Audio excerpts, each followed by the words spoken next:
So what's up guys, nandito naman po tayo sa Empire Craft Season 3. At nandito po tayo ngayon upang mag-base update. We don't care. At be-base tour ko kayo dito sa bagong base namin. Kasi kung mapapansin nyo, lumipat na kami ng base. Kasi natotoksakan na kami dun sa jungle. Dami nagnanakaw. Umay. So unahin natin tong portal na to. Ulit. So unahin natin tong main portal namin. Kasi ako nag-build na ito eh. Ako yung nagpasimuno kung ba't lumipat yung mga katim ko. Kasi wala akong ma-placean na build dun eh. Puro puno na jungle. Tapos magkakaiwalay. At di ko trip yung kulay ng grass. Pero dito medyo hindi siya masyadong green. Kaya mas bet ko dito. So kung makikita nyo dito, maayos na yung daanan namin. Inayos ko yan.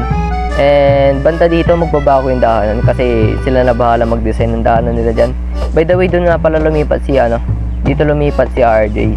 Tas doon lumipat si Mikael, yung bagong member namin. Shoutout sa'yo.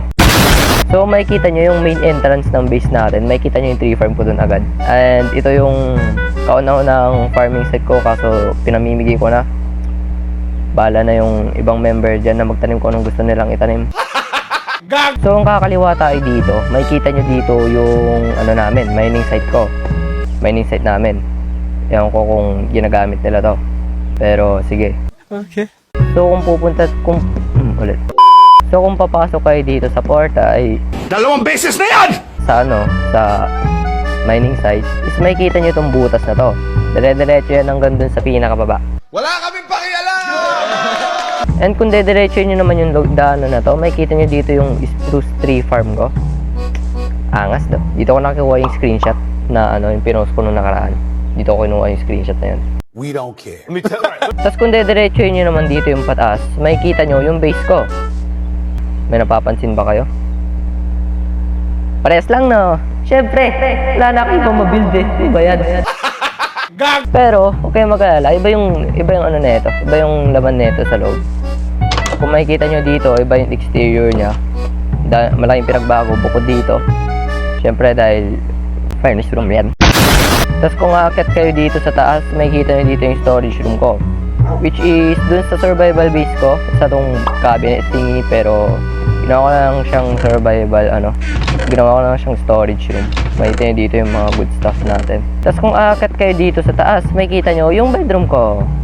Yay! And kung makikita nyo dito si Mang Tomas, Mang Tani, and the one and only Mang Gokgok. Huwag nyo na akong tanungin kung ba't yan pinangalan ko sa kanya.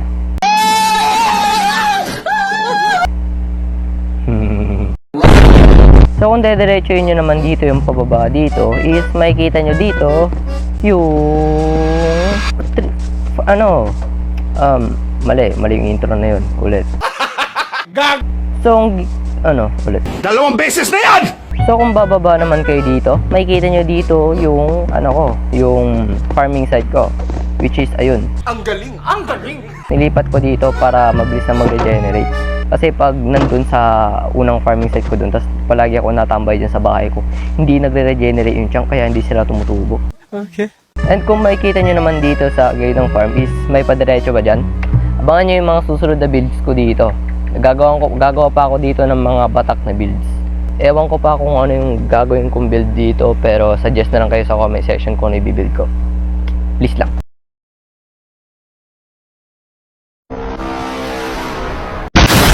So ngayon naman, pupunta tayo dun sa base nila RJ tsaka ni Mikael.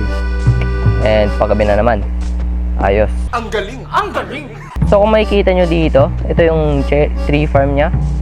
Cherry farm. Tapos makikita nyo dito yung base ni RJ. Sorry. Makikita nyo dito yung base ni RJ. Maliit lang, simple lang.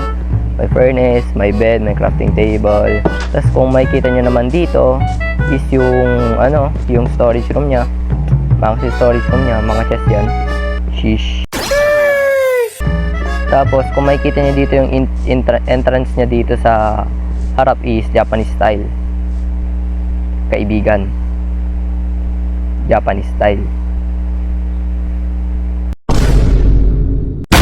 So kung kakaliwa naman kayo dito is makikita nyo dito, nagbago yung daanan.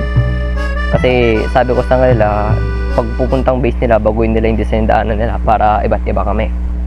Ayos, diba? Kung makikita nyo dito, yung design ni Mikael dito is medyo stone bricks.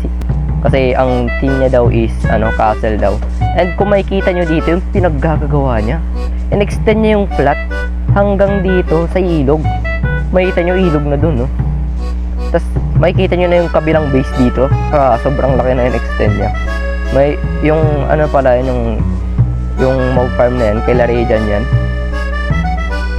Shoutout sa'yo, Rejan. Gag! So, yun na. Pagabi na naman. And dito na magtatapos yung video. Sana naman mag-like and follow kayo. And kung nagustuhan nyo itong video, i-follow nyo na ako. Malaking tulong yan. Kasi gusto ko na mag-live. Promise. So, yun lamang po. Goodbye and thank you.